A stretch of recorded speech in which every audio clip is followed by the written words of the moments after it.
Assalamualaikum warahmatullahi wabarakatuh. Selamat datang kembali di channel Keramat Horor.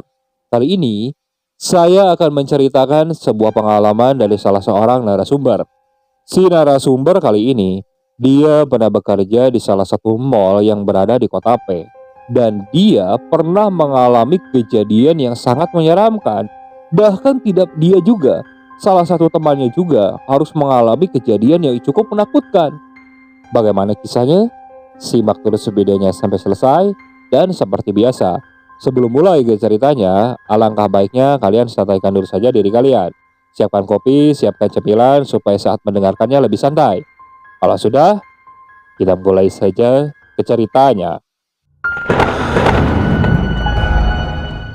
Peristiwa ini terjadi di tahun 2012. Sudah 5 tahun lamanya aku bekerja di sebuah bioskop di kota P. Sebut saja namaku Dinda. Bioskop itu berada tepat di lantai paling atas di sebuah mall yang berdiri megah di kota tersebut. Jabatanku di sini hanya sebagai operator kebersihan. Kami di sini bekerja dalam tim, dan di dalam tim operator ini dibagi menjadi 2 shift. Di tiap shiftnya hanya ada 1 orang personil perempuan, yaitu diriku sendiri yang termasuk di dalam shift A. Tugas utamaku ialah bertanggung jawab menjaga kebersihan area toilet wanita selama jam operasional berlangsung. Itu tadi sedikit gambaran mengenai pekerjaanku selama masih menjadi karyawan di sana. Di suatu siang hari yang sepi, kulihat beberapa teman berkumpul di meja security, tepat di sebelah pintu masuk bioskop. Kelihatannya mereka sedang membicarakan sesuatu dengan seorang pengunjung. Karena diriku ini punya rasa ingin tahu yang lumayan besar, aku pun ikut bergabung dengan mereka. Mungkin saja ada topik yang menarik pikirku. Soalnya aku terkadang bosan dengan pembicaraan teman-teman di sini. Topiknya selalu itu-itu saja. Kalau tidak masalah cinlok antara sesama karyawan, ya palingan soal mereka berebut pelanggan saat ngecalo tiket. Dengan jiwa kepo, aku dekati mereka yang masih serius ngobrol. Si pengunjung wanita ini memperlihatkan sesuatu di HP-nya. Ada sebuah foto. Aku pun ikut turut serta melihat foto itu. Kulihat foto tersebut memotret dirinya sendiri dengan posisi menghadap ke sebuah cermin setinggi badan. Sepertinya aku tahu lokasi di mana berselfie itu. Ini kan toilet wanita di bioskop ini, kataku. Coba aku lihat di belakangnya, suruh temanku. Kuperlihatkan dekat-dekat foto yang agak buram itu. Aku tersentak. Di dalam foto itu, selain pengunjung tadi yang sedang selfie, ada sosok wanita lain yang ikut berfoto juga di sana. Namun kesannya sungguh sangat janggal. Memang terlihat sedikit blur, tapi aku masih bisa melihat dengan jelas ada sosok ganjil yang berupa seorang wanita itu. Ia mengenakan pakaian semacam terusan berwarna hijau pudar. Posisinya berdiri menyamping menghadap ke arah cermin yang terletak di wastafel. Karena faktor foto yang agak buram, wajah wanita itu juga tidak dapat dilihat dengan jelas. Hanya tampak putih di wajah dan di bagian bawah tubuhnya juga terlihat ngabur. Aku kaget.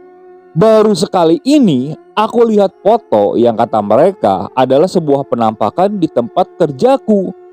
Kutanya lagi perihal mengenai foto aneh tersebut kepada pengunjung tadi. Ia pun mengulangi ceritanya. Jadi, menurut cerita si pengunjung ini, sekitar 1 minggu yang lalu, ia menonton sebuah film pada jam show terakhir. Selesai menonton, ia pergi bersih-bersih ke toilet wanita. Seusainya, ia iseng berselfie menghadap cermin tinggi yang memang tersedia di situ.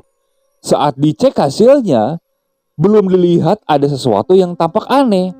Tapi saat diperhatikan benar-benar, ternyata ada yang ikut nimbrung bersamanya di foto tersebut. Seingatnya dia, waktu dia mengambil foto itu, tak ada seorang pun yang berada di dalam toilet itu. Hanya dia sendirian. Dan jujur saja, aku bergidik ngeri mendengar cerita itu. Beberapa waktu pun berlalu.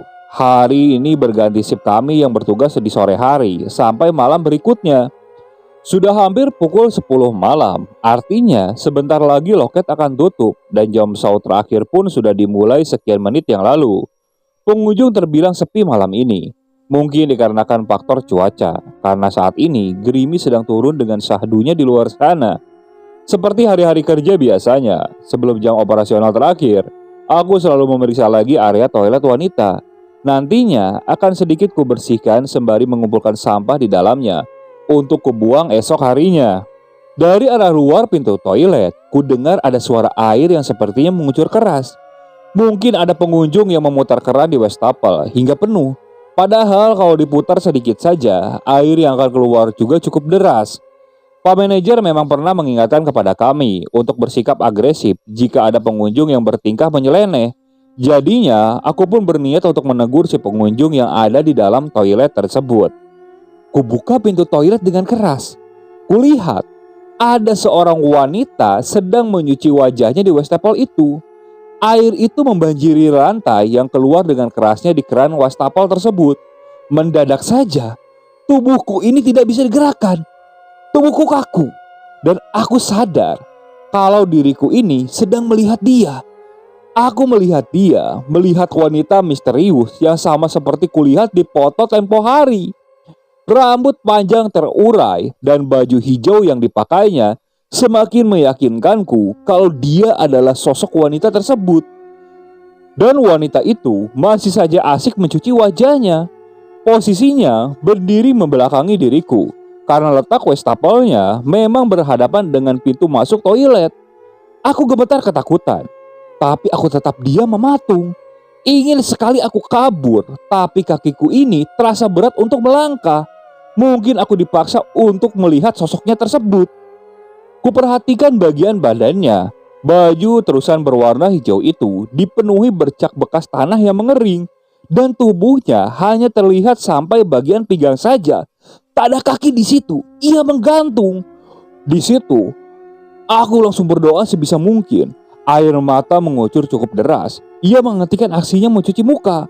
Dengan gerakan perlahan, ia mengangkat kepalanya dari wastafel yang airnya masih mengucur deras. Aku ingin sekali memejamkan mata ini, tapi entah kenapa aku tidak bisa melakukannya. Dan dari arah pantulan wastafel itu, kini aku bisa melihat jelas rupa wanita itu. Kulihat sosok tersebut tidak mempunyai hidung, mata, ataupun mulut. Wajahnya benar-benar rata. Dan saat itu entah kenapa aku masih bisa mendengar cekikikan tawanya. Padahal sosok itu tidak mempunyai mulut. Saat itu juga kepalaku menjadi pening. Pandanganku berputar-putar. Aku sempat mutah di tempat sebelum akhirnya semuanya menjadi gelap. Entah pukul berapa, akhirnya aku ditemukan oleh pengunjung yang hendak ke toilet. Pengunjung tersebut lalu memberitahukan petugas security bahwa aku ditemukan pingsan di toilet. Saat itu, aku langsung dibawa oleh teman-teman sepekerjaanku. Aku coba disadarkan. Saat aku tersadar, aku masih merasa sangat ketakutan. Saat itu, aku langsung menceritakan kejadian yang menimpaku. Teman-teman yang lain, mereka hanya berdiri ngeri mendengar ceritaku. Esok harinya, aku pun jatuh sakit, demam selama 3 hari. Saat itu, aku masih terus bermimpi didatangi oleh sosok wanita yang kulihat di dalam bioskop itu. Entah kenapa, sosok wanita itu seakan tidak bisa hilang di dalam pikiranku. Ia selalu datang di mimpiku dan menakut-nakutiku. Hingga akhirnya, aku menceritakan kejadian tersebut kepada orang tuaku. Dan orang tuaku pun membawaku ke salah satu ustadz di sana. Ayahku lalu menceritakan apa yang aku alami. Mendengar ceritaku, Pak Ustadz tersebut lalu membacakan doa ke sebuah botol air mineral. Dan setelah itu, aku disuruh untuk meminumnya. Entah kenapa, saat meminum air tersebut, pikiranku menjadi tenang. Aku pun lalu pulang ke rumah. Esok paginya, kondisi tubuhku sudah mulai membaik. Aku pun sudah mulai bisa untuk bekerja. Saat sampai ke tempat bekerjaku, seperti biasa, teman-temanku menanyakan kabarku. Di situ pun aku menceritakan semua yang kualami selama demam. Dan ada salah satu temanku, sebut saja namanya Rahman. Jadi, Rahman ini dia lawan sip denganku. Dan kata salah satu teman yang sesip denganku, sebut saja namanya Wahyu. Nah, Wahyu ini menceritakan kalau 2 hari yang lalu saat aku sedang sakit, Rahman ini mengalami sesuatu yang cukup menakutkan di sini. Jadi saya akan menceritakan dari sisi Rahman saja. Saat kejadian yang menimpa Dinda itu membuat geger karyawan di sana. Namun bagiku sendiri itu bukan sesuatu yang aneh, karena aku sering mendengar kalau di sini sering muncul penonton yang gaib yang tiba-tiba ada di teater saat malam hari, dan karyawan yang kerasukan ketika sedang haid. Jadi yang terjadi pada Dinda itu aku anggap seperti yang biasa saja. Terlepas dari hal-hal tersebut, perlahan kami semua mencoba melupakan kejadian aneh itu. Namun siapa sangka bahwa peristiwa mistis lainnya masih akan terjadi, dan ternyata aku yang harus mengalami teror tersebut. Hari itu adalah hari Kamis, dan tim kami yang bertugas mengisi shift malam. Malamnya, ketika jam operasional selesai, kami terpaksa harus mempersiapkan gedung ini karena esok pagi-pagi sekali akan digunakan. Rencananya akan ada sebuah komunitas yang mau melaksanakan kegiatan nonton bareng. Kegiatan semacam ini termasuk sering diadakan oleh pihak bioskop dan biasanya dilakukan di luar jam operasional. Mau tidak mau, kami harus pulang jauh lebih malam hari lagi. Hampir pukul 1 dini hari ketika kami mengisi kartu absen. Begitu kami hendak pulang, mendadak hujan turun dengan derasnya. Jadi kuputuskan untuk menunggu sejenak, menanti hujan sedikit reda. Hingga tak terasa, sudah 1 jam lamanya aku menunggu. Tapi hujan tak kunjung juga berhenti. Beberapa teman yang rumahnya tidak berapa jauh nekat untuk pulang, meninggalkan aku dan 2 teman lainnya. Aku masih ragu untuk pulang sekarang, karena jarak rumahku yang paling jauh dibandingkan yang lain. Apalagi malam memang sudah terlalu larut. Hingga akhirnya ku ajak teman-temanku untuk menginap saja. Mereka pun setuju.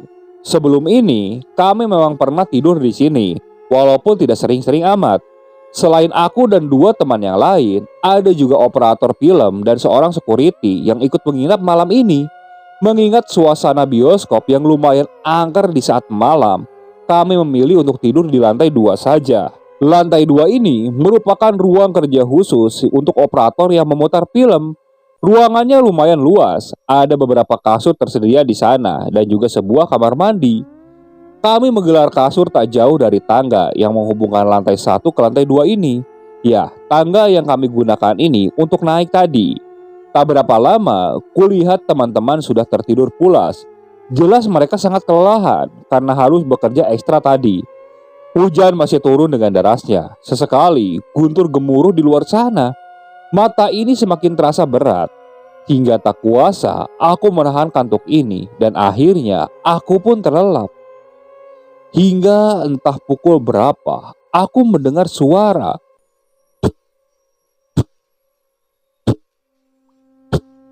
Terdengar suara langkah dari arah tangga barusan. Kubuka mata ini, coba kutajamkan pendengaran di telingaku. Mungkin saja aku salah mendengar.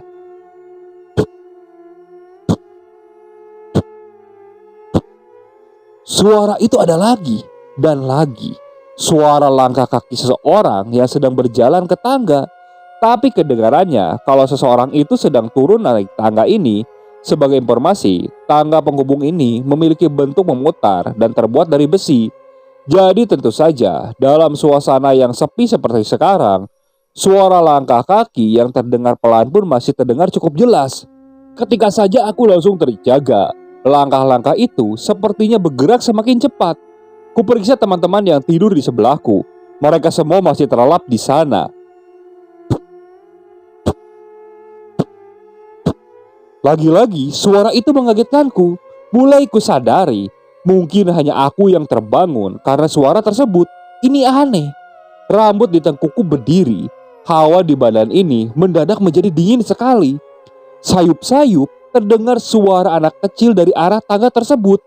Tawanya datang bersamaan dengan suara langkah kaki yang semakin mendekat ke lantai atas. Ke lantai 2 tempat di mana kami berada sekarang.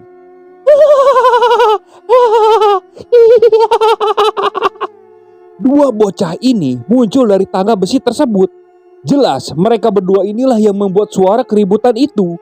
Mereka asik terbahak-bahak sambil menatap dengan mata melotot ke arahku. Saat itu aku menyadari jika kedua bocah ini bukanlah manusia.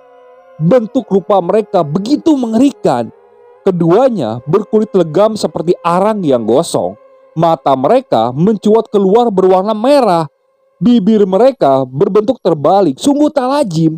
Dan wajah kedua bocah ini layaknya seperti orang tua dengan sedikit rambut di kepalanya. Mendadak, jantungku langsung berdetak cukup cepat. Posisiku terduduk di atas kasur tanpa bisa bergerak. Mulut ini terkunci, suaraku tercekat. Air mataku perlahan mengalir keluar. Aku sangat ketakutan. Mungkin karena melihat keadaanku seperti itu, mereka tertawa semakin kencang. Ingin rasanya aku menepuk temanku yang ada di sampingku. Tapi entah kenapa, tanganku ini tidak bisa digerakkan sama sekali. Mendadak, mereka ini menghentikan tawanya. Entah kenapa, mereka terlihat panik sambil melihat ke arah bawah tangga. Kemudian, kedua sosok ini tiba-tiba saja kabur ke arah sudut ruangan yang gelap. Mereka tampak ketakutan. Aku masih belum paham apa yang sebenarnya terjadi. Aku coba untuk menggerakkan tubuh ini. Tapi tidak berapa lama, aku melihat ada sosok lain dari arah tangga yang sama. Napasku langsung berhenti sejenak dan aku melihat dia. Sosok wanita berpakaian hijau kusam dengan tubuh hanya sepinggang. Sosok itu melayang ringan di depan mataku. Aku juga yakin kalau sosok ini adalah sosok yang sama yang pernah dilihat oleh Dinda. Wanita itu sepertinya yang membuat kedua anak setan tadi lari ketakutan. Wajar saja penampilannya sangat mengerikan berkali-kali lipat dari mereka. Ia semakin mendekat ke tempatku berada. Kulihat di wajahnya, sosok itu tidak mempunyai mata, hidung, dan benar-benar menakutkan. Namun entah kenapa, walaupun sosok itu tidak mempunyai mulut, tapi aku masih bisa mendengar ada suara cekikikan tawa bersumber dari sosok itu. Jantungku langsung berdetak cukup kencang. Aku dipaksa untuk melihat sosok yang mengerikan itu. Entah kenapa, ingin rasanya aku memejamkan mata dan menggerakkan tubuh ini, tapi tidak bisa. Sosok itu terus melayang mendekat, hingga akhirnya berjarak 2 meter dari tempatku duduk. Saat itu, tubuhku bergetar hebat saat itu, dan tiba-tiba sosok itu memutari di mana tempat aku dan teman-temanku sedang tidur. Namun entah kenapa, teman-temanku yang lain itu asik saja terlelap dengan tidurnya. Mereka tidak mendengar suara cekikikan tawa dari perempuan itu. Padahal jelas suara tawanya itu terdengar sangat mengerikan. Hingga tak berapa lama, sosok itu lalu berhadapan-hadapan kembali denganku, memperlihatkan wajahnya yang rata. Dan tak berapa lama, kedua tangannya itu bergerak dan mengarah ke arahku. Dari situ, entah kenapa, pandanganku langsung menjadi gelap dan aku langsung tidak sadarkan diri. Esok paginya, aku dibangunkanku. Temanku kaget karena saat ia memegang tubuhku sangat panas. Saat itu, aku langsung menceritakan kejadian yang aku alami kepada teman-temanku. Kembali kepada Dinda. Aku saat mendengar cerita dari Wahyu benar-benar sangat ketakutan. Aku tidak menyangka kalau Rahman akan mengalami hal yang sama denganku. Aku tidak bisa membayangkan rasa ketakutan yang dialami oleh Rahman. Dan saat kutanya kepada Wahyu, ternyata Rahman sampai sekarang belum masuk kerja. Dia mengalami hal yang sama seperti yang aku alami. Semenjak kejadian itu, entah kenapa, aku selalu takut ketika masuk ke toilet wanita. Bayanganku selalu melihat sosok wanita berbaju hijau itu. Saat itu, aku meminta untuk berada di shift pagi saja. Namun tetap saja permintaanku ditolak. Hingga akhirnya, aku harus mengalami lagi di shift malam. Saat itu aku meminta si Wahyu temanku, kalau aku membersihkan toilet wanita, dia menemaniku. Ya minimal si Wahyu ini berdiri di depan pintu toilet saja. Di malam pertama aku shift malam, itu aku tidak mengalami sesuatu yang aneh. Begitu juga di malam kedua dan ketiga. Namun menginjak malam keempat, di situ aku harus mengalami sesuatu yang cukup menakutkan. Saat itu jam menunjukkan pukul 9:30 malam. Seperti biasa, aku meminta Wahyu untuk menemaniku. Saat aku membersihkan toilet, tiba-tiba aku mendengar suara cekikikan tawa perempuan di bilik toilet. Saat itu aku anggap biasa saja. Mungkin itu pengunjung yang sedang menggunakan bilik toilet. Aku terus saja asik membersihkan toilet. Namun tak berapa lama, suaranya ini terdengar cukup menakutkan. Tawanya biasa, tapi lama-kelamaan si tawanya ini terdengar cukup menyeramkan. Aku langsung bergidik ngeri saat itu. Aku ingin cepat-cepat membersihkan pintu toilet itu. Sesekali aku memanggil nama si Wahyu, dan si Wahyu selalu menyahutku. Dan tak berapa lama aku berjalan mendekat ke arah si Wahyu. Aku menceritakan apa yang aku dengar kepada si Wahyu. Si Wahyu coba menajamkan pendengarannya. Dia coba masuk ke toilet wanita itu. Dan benar saja, tawa sosok ini masih terus saja terdengar. Wahyu saat itu langsung menyuruhku untuk cepat-cepat menyelesaikan tugasku. Saat aku masuk kembali ke toilet dan hendak membersihkan tugasku yang tinggal sedikit, tiba-tiba pintu toilet ini tertutup dengan sendirinya. Wahyu yang mengintip dari pintu itu kaget karena pintu itu tidak ditarik oleh Wahyu. Aku sendiri langsung panik, bergegas aku berlari ke arah pintu. Dan saat itu tiba-tiba lampu di toilet ini mati. Saat itu aku langsung benar-benar panik.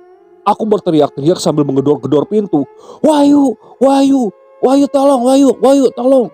Dari luar, ku dengar Wahyu seperti berusaha untuk mendobrak pintu tersebut.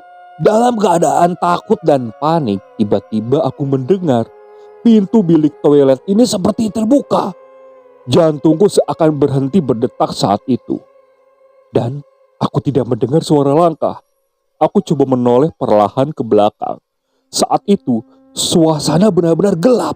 Namun aku sedikit masih bisa melihat ada sosok yang keluar dari toilet.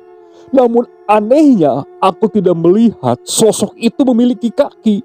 Dan pikiranku langsung menerawang ke sosok wanita berpakaian hijau yang tidak mempunyai tubuh bagian bawah. Aku langsung tambah panik saat itu. Aku gedor-gedor pintu. Dan sosok itu tiba-tiba tertawa. Aku langsung lari ke pojokan. Aku langsung berjongkok. Aku benar-benar ketakutan saat itu. Sosok itu terus mendekat ke arahku. Aku langsung menangis. Ku tutupi kedua mataku dengan tanganku. Aku benar-benar sangat ketakutan saat itu. Dan tak berapa lama, ku dengar pintu toilet ini berhasil didobrak oleh teman-temanku. Dan anehnya, begitu pintu toilet ini terbuka, lampu di toilet pun langsung menyala. Saat itu aku sedikit merasakan tenang. Beberapa teman-temanku langsung menanyakan kondisiku. Namun saat itu, aku belum bisa berbicara sama sekali. Hingga teman-temanku membawaku untuk meninggalkan toilet wanita itu. Di luar aku masih coba ditenangkan oleh teman-temanku. Mereka memberikan minum kepadaku. Namun tetap saja aku masih merasa sangat ketakutan. Dan tak berapa lama jam pulang pun datang. Saat itu aku langsung diantarkan pulang oleh teman-temanku. Karena mereka khawatir kalau aku pulang sendirian. Saat sampai di rumah melihat kondisiku seperti itu, bapakku langsung bertanya. Dan Wahyu yang saat itu mengantarkanku langsung menceritakan kejadian yang aku alami.